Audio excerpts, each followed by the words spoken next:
We have to find us a way to run. Let me think, let me think, let me think, let me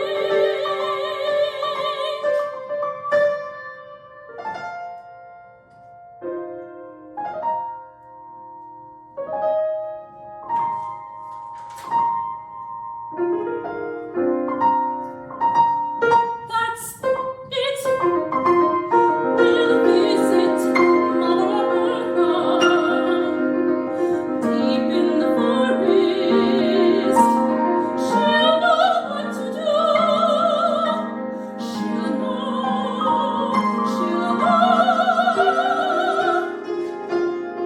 What else? What else? What else? What else? What would make the fish bite? They're tired of words, or so it seems. What do we want here? What have we here? In my basket of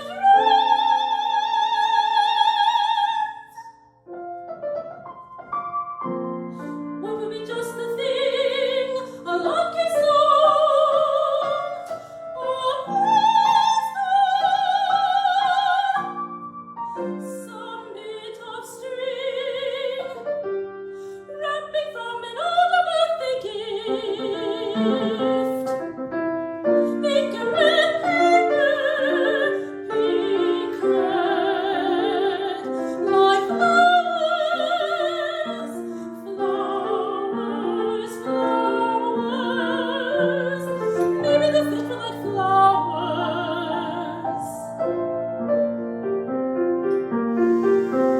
I will wear paper roses in my hair, paper roses, pink and red,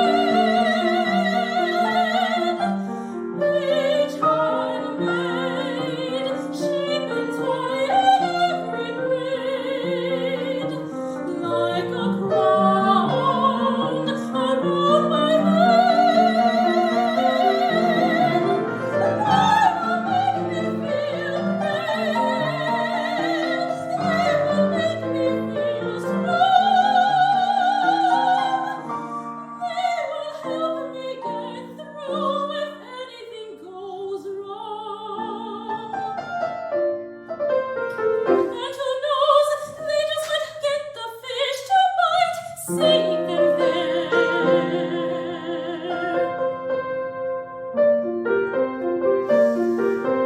Paper roses, paper roses, paper roses in my hair.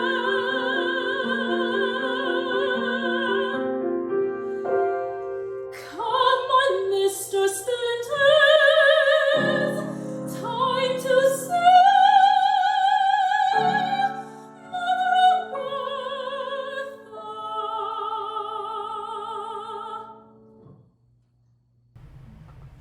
Hello there, my socially distant and some recently vaccinated friends. Welcome to The High Note, our monthly live stream featuring updates, interviews, and more from Opera Orlando.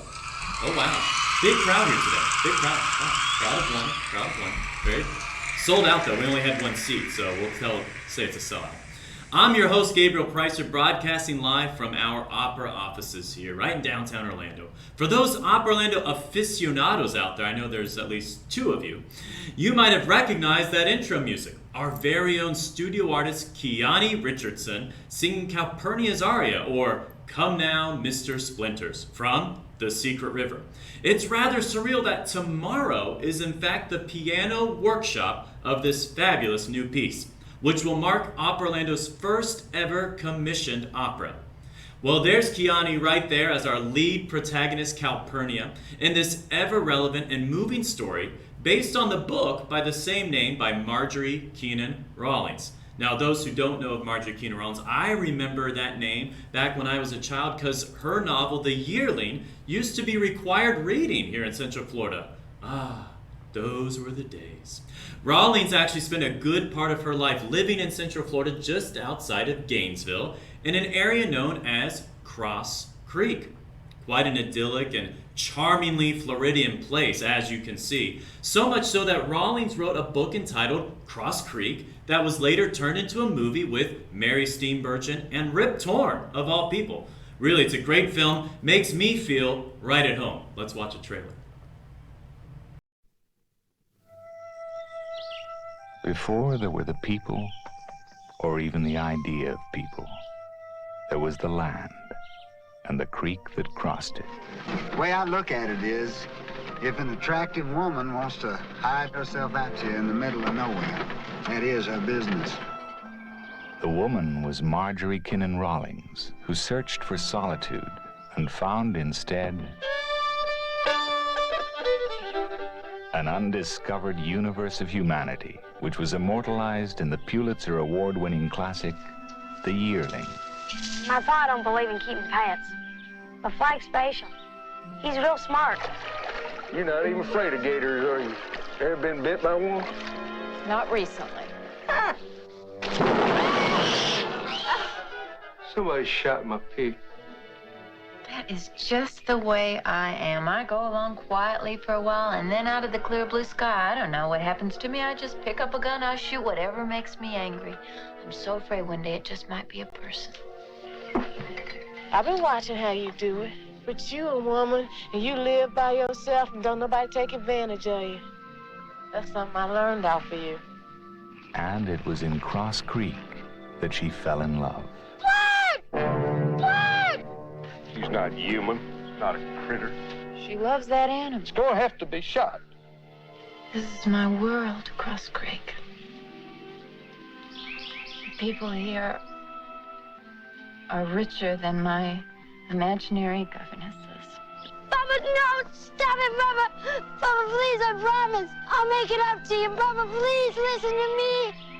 If I can't write my own honest thoughts and feelings, then I'm no author. Producer Robert Radnitz and director Martin Ritt present Academy Award-winning actress Mary Steenburgen in a motion picture experience to be treasured forever. Miss Rawlins, we did good. We did magnificently.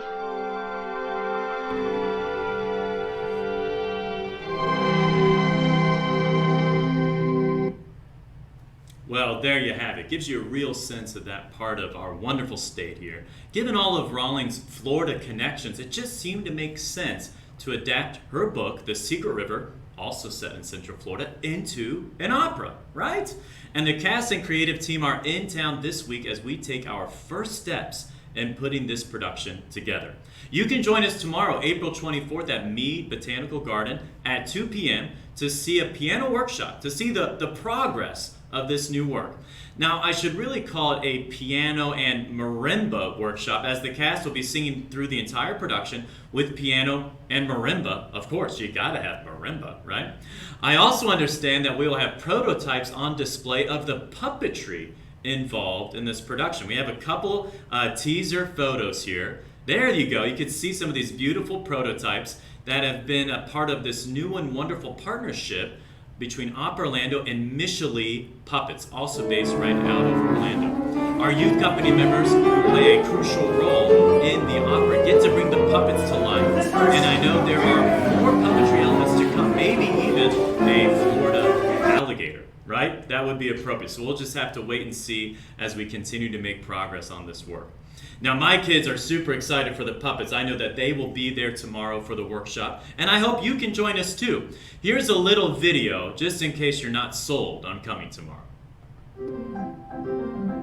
Take a journey with Calpurnia through the backwoods of Central Florida and be a part of the creative process of Opera Orlando's first commissioned opera, The Secret River, a new one-act chamber opera for all audiences, based on the book by Marjorie Kinnan Rawlings. Don't miss the piano workshop of The Secret River, presented right here at the Mead Botanical Gardens on April 24th at 2 p.m. Free and open to the public. You'll get a sneak peek of this brand new opera as the cast and creative team prepare for the world premiere next December. Reserve your seats today and see you at the Gardens. There you go. It's a wonderful venue. We'll be seated outside. You can bring your picnic blankets. You can bring a picnic as well. I'd love to share the picnic with you if you don't mind. Bring some chairs. We can all be spread out, socially distanced as we watch this piece come to life. And we really have a wonderful cast and crew assembled for this production. Mark Campbell, you might recognize, has worked with us in the past. Pulitzer Prize-winning librettist, provided the words for this beautiful score. Stella Sung, Orlando native, has provided beautiful music for us. And we have some new faces. Everett McCorvey, who's our conductor, Dennis Whitehead Darling as our stage director, and some familiar faces, Kiani Richardson, who takes on Calpurnia. Gosh, it's just a wonderful group of people. You might remember Christy Shackelford there, who did costumes for Carmen, also doing costumes for Secret River. We're excited to have them all and excited for you to get to hear them. It really is a great group, and I'm honored to be joined today by two of them to tell us all about being part of a brand new opera. Now, please help me welcome Mother Albertha herself, mezzo-soprano Kimberley Milton, and Calpurnia's father Augustus, baritone Ben Taylor. Whoa! Wow! They're going crazy over here. They love you guys already. Kimberley and Ben, how are you? Thanks for joining us. Good. Great, yeah, glad to be here. Well, we are very excited to have you on, but first and foremost, we want to know, where are you? So Kimberley, where are you at these days? Where's home for you? Right now I'm in Lakeland, Florida. My parents have a house here, and that's home base for me right now. Wonderful. Is that where you're from originally? We're from Missouri, but I was raised in Florida. Well, wonderful. You know, since the story is set in Florida, it's great to have a fellow Floridian as part of the process. And Ben, I know that we had to fly you in, I believe, from Pittsburgh. Is that where you're from originally? No, I'm from the D.C. area, Southern Maryland, but I live in Pittsburgh now, and very happy to have escaped the snow that they had a couple days ago. So. Oh, that's right. Yeah, you really lucked out on that one. Well, we're excited to have both of you guys down here. It's definitely going to be sunny. It's going to be warm tomorrow, so make sure everybody brings their sunscreen, brings their sombreros, whatever kind of hat. I always like to wear a sombrero when I go out. Don't know about you. But tell me, guys, a brand new opera, what is it like to be part of a brand new opera, and how are rehearsals going? You guys have been in rehearsal all week. Kimberley, we'll start with you. How are rehearsals going for the Secret River? Oh, really, really great. It's been amazing watching this work come to life. The singers are fantastic. It's a lot of love in the room. Really nurturing environment. Workshopping this new opera, new work. It's very exciting. Very exciting. And you're a very important character, the village wise woman, as it were, Mother Albertha. Now, Calpurnia's family has hit hard times, and she comes to you for help, and you're able to guide her to the Secret River. Is this a character that you can relate with, that you can connect with? Oh, absolutely. I feel that Mother Albertha and I have a lot in common. I definitely see myself kind of like her. When I reach my older age, I can see my life taking shape in that way. I love how in tune with nature and her intuition she is, and I feel that I'm the same way. Well, I know everyone's dying to know, is Mother Albertha a cat lady or an alligator lady? I guess probably in this case, set in the forest, set out in Cross Creek, it would be an alligator lady. I hope so. Say. I think that would be amazing if she had little pet alligators all over her house. We should work that in. We'll tell Stella and Mark to work that in. Well, Ben, What about you? Yeah, how are rehearsals going for you? Now you get to play the father of our lead character. How's that going? Oh, it's been amazing. I mean, everyone is so talented and so amazing to work with. It's very chill, and especially having a year off of not really doing our normal routine of working, and so it's been really cool to kind of go into some limited staging and kind of exploring new characters and exploring the music and creating these characters. It's been so much fun.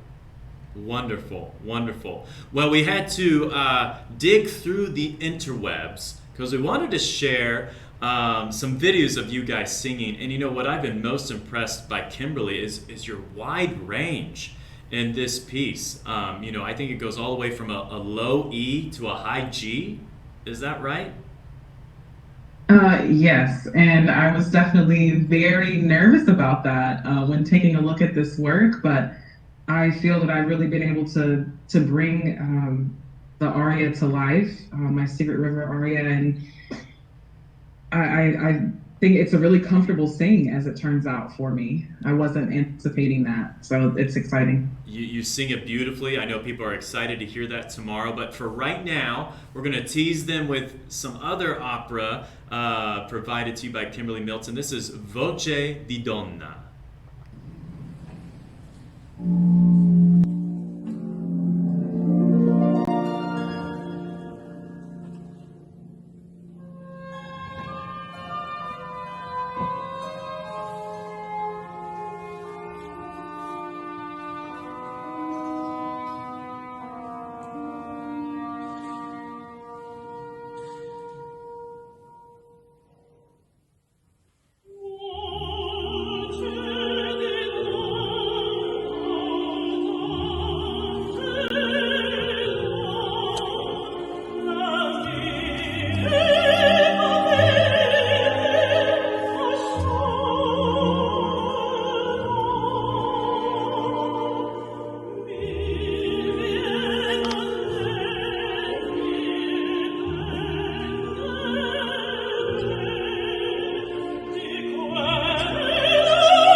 Kimberly, they're going crazy for you here in Orlando as well.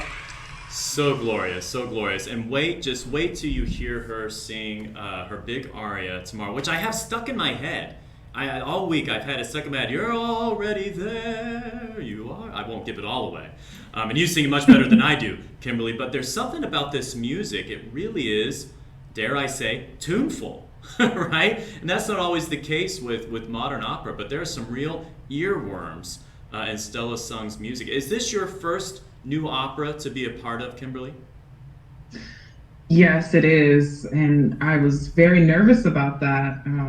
New music, you have the idea that it's going to be very, very difficult. And this work there are definitely tricky spots, but it is such a beautiful scene. Yeah. And the story is so wonderful.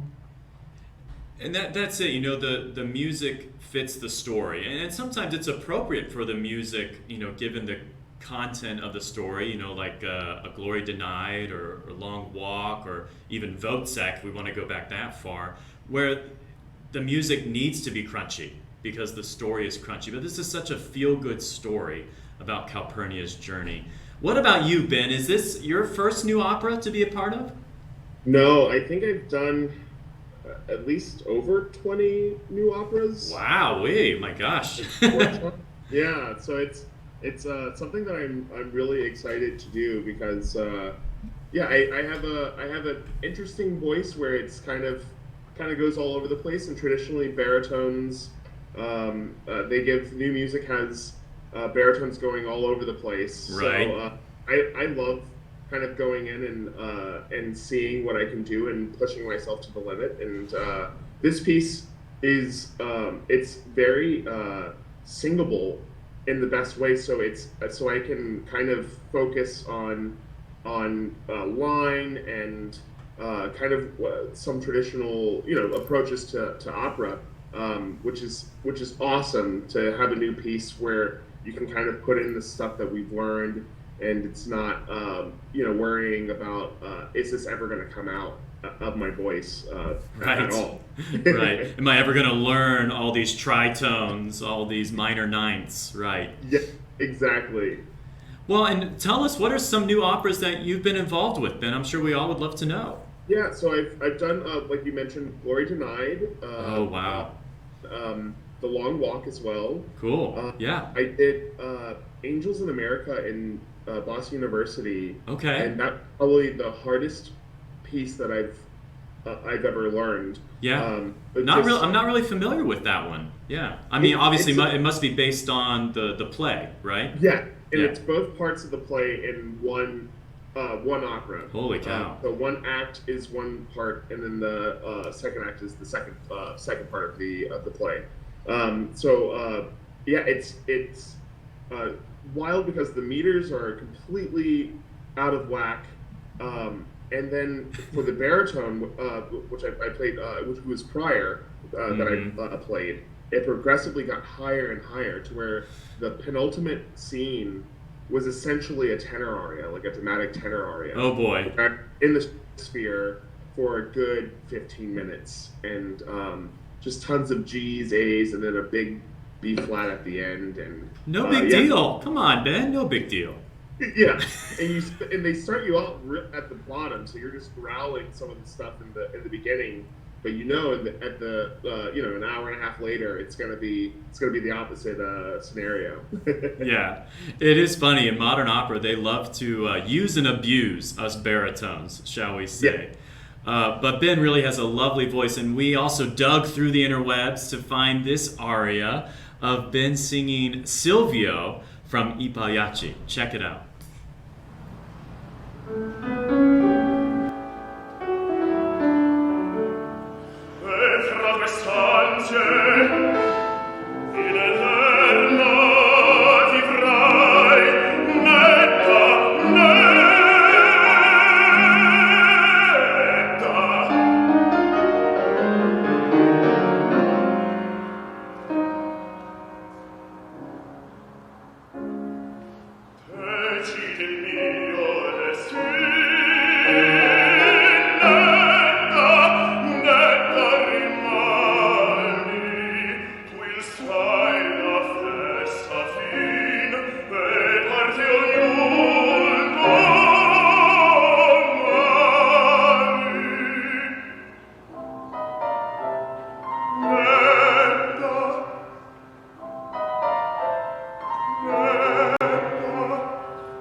all going crazy. They're just going crazy.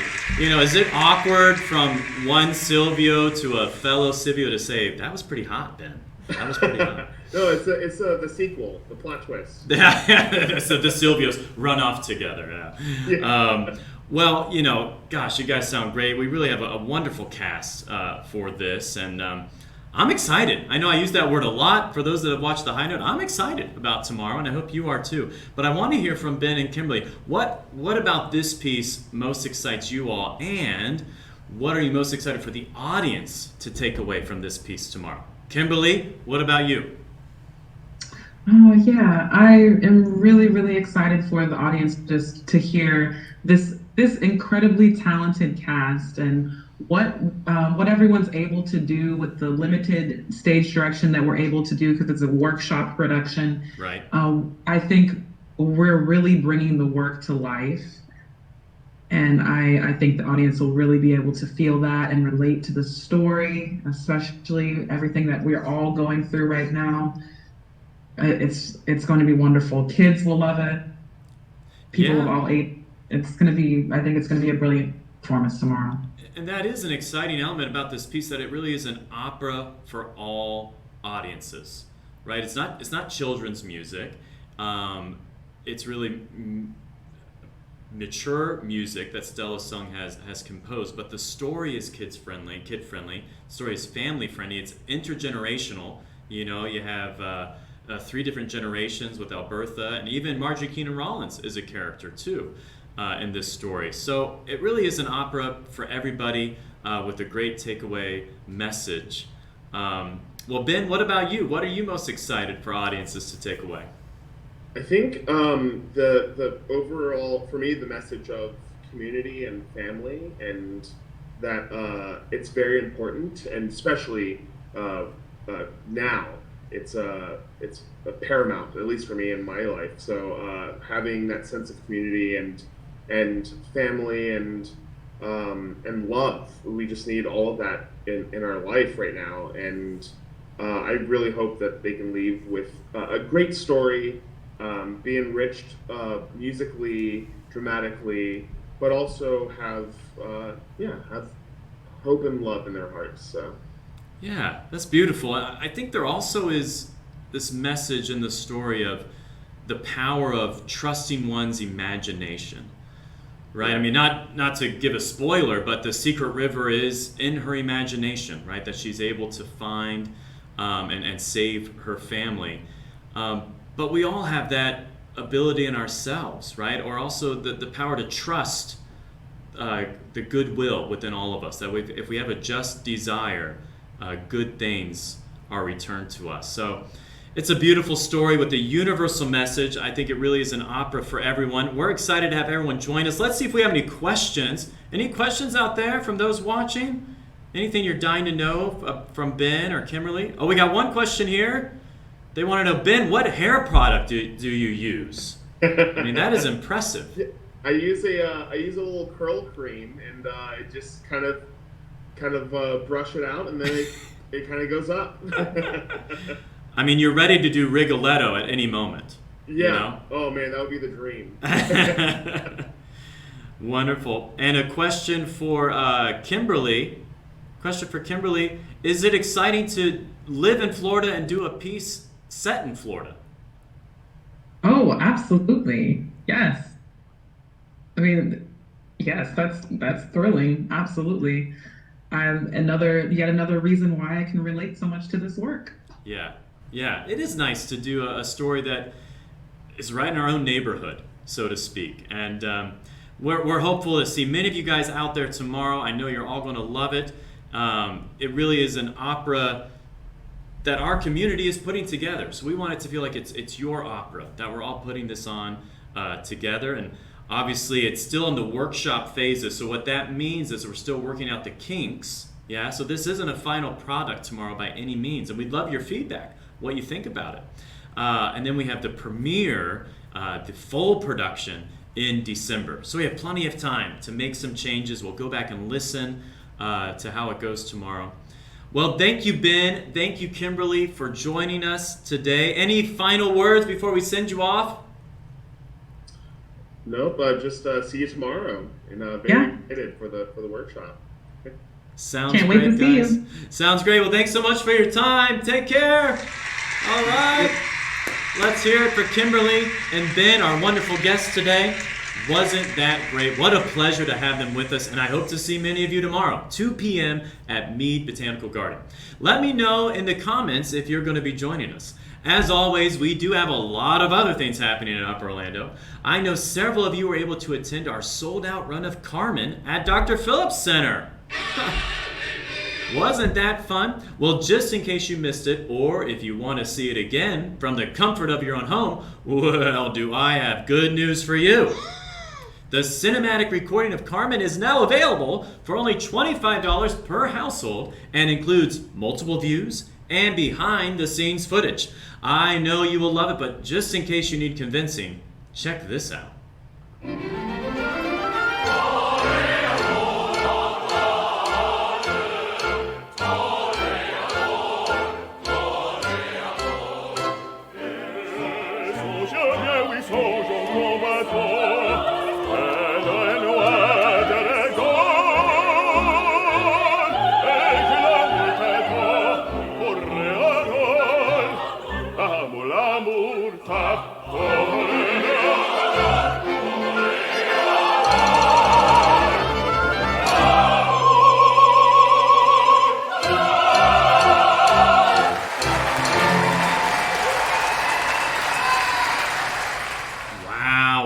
Matt Palm of the Orlando Sentinel said this production of Carmen cannot be missed, as did Opera News, our first review in Opera News. How about that? So what are you waiting for? Buy the Carmen Encore today for only $25, or better yet, buy it for a friend, buy it for your family, buy it for your dog who loves to sing opera all the time. You know that dog, the one you have?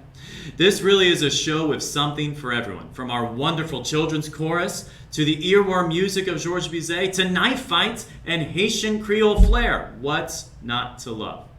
Also coming up at Opera Orlando, we have another wonderful episode of our Representation Matters series, lined up on May 2nd with members from our upcoming production of As One. As not to be missed, with cast members Elise Quagliata and Michael Kelly and our conductor Alexandra Inyart. It'll be a great way to get ready for the Orlando premiere of one of the most popular operas in the current repertoire. And we will also be hosting a special community-based panel talk focused on As One and its importance on May 13th at noon at Harriet's Orlando Ballet Center. This is free and open to the public, but seating is limited, so make sure to RSVP today. We will have members from LGBTQ Center, from Zebra Coalition, and from 26 Health on the panel, hosted by none other than Chevalier Lovett, with special guest Angelica Sanchez.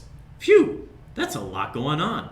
Well, I would be remiss if I didn't mention one last thing. As some of you may know, we are at the tail end of the annual collaborative campaign with United Arts. And to help us get to our final goal, we have had two very special donors step up, Krista and Jonathan Lennon, who have put forth a $35,000 matching challenge. Oh, wow, can you believe that? And we are only, get this, we are only $10,000 away from finishing off that match. Wowee. Isn't that exciting? We have until April 30th to make our goal. So 1 week left, 1 day more. No, it's 1 week more. And we would greatly appreciate your help in getting us there.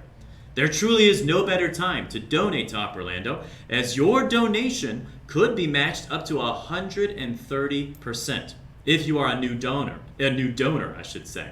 Many thanks again to United Arts and the Leddens for helping us with those matches.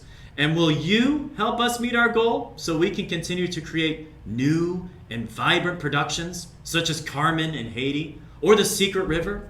We really cannot do it without you, and we so appreciate your support. Donate today through United Arts online or via text or even over the phone. You can text OPERA to 91999 right now. Maybe I'll just do that right now. Oh, there we go. Easy, piece of cake. Thank you so much for considering and helping us overcome what has been a crazy season with limited audience capacity and everyone's favorite new phrase, business model pivots. It's been quite the roller coaster, but we are grateful for your support and we hope you can help us get the rest of the way. We're almost there, only $10,000 away, up through April 30th. I will see you all at Mead Garden tomorrow. Thank you for joining us today. To take us home, here is a little preview of As One. Music by Laura Kaminsky and a libretto by our good friend Mark Campbell, and joined by Kimberley Reed. The film in the production is also done by Kimberley Reed. Here is an excerpt featuring Kelly Markgraf as Hannah before and Sasha Cook as Hannah after. In this chamber opera for 2 singers and string quartet, a mezzo-soprano and baritone depict the experiences of its sole transgender protagonist Hannah as she endeavors to resolve the discord between herself and the outside world. It's a story of discovery. Sit back and enjoy. Like every other boy, I had a paper route.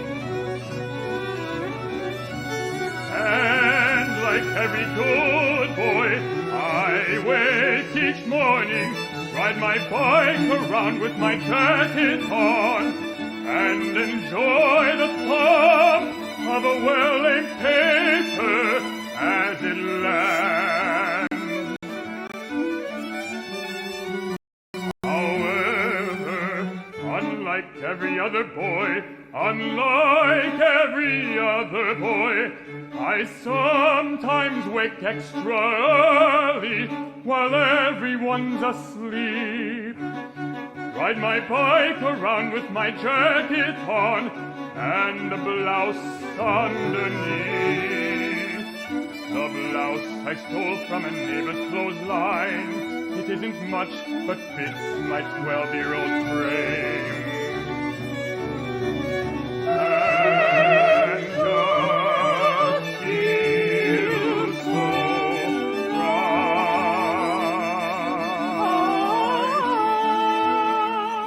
We have been separated by gender to learn about sex.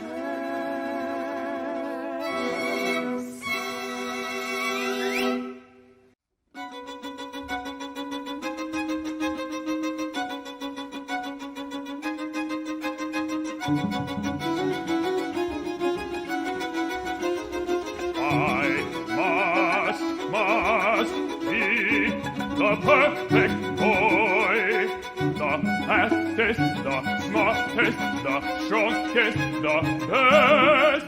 When I see her on TV, there she is,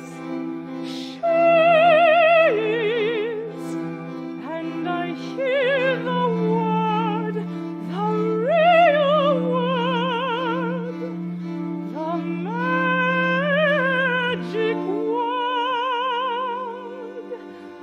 Finally, a name for this. That is me. That is my word. There are others. There are others to learn. I'm not the only one. The relief, the power,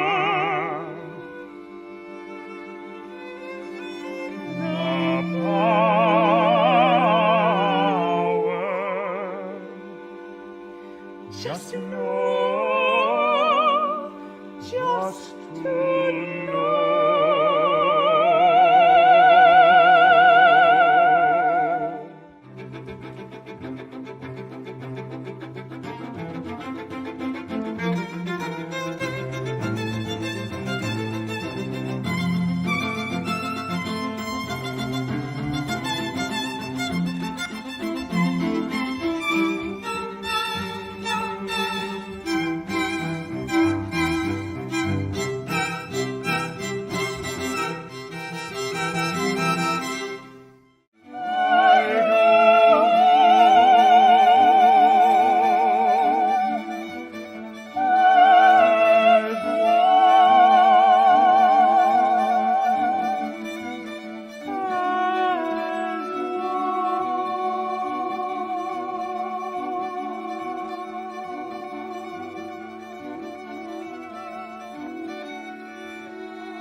Thank you for joining us today. Join us again on May 21st for the next episode of The High Note to learn more about As One in our 21-22 season.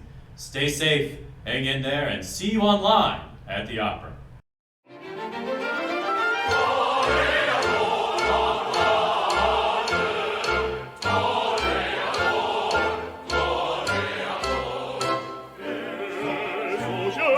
So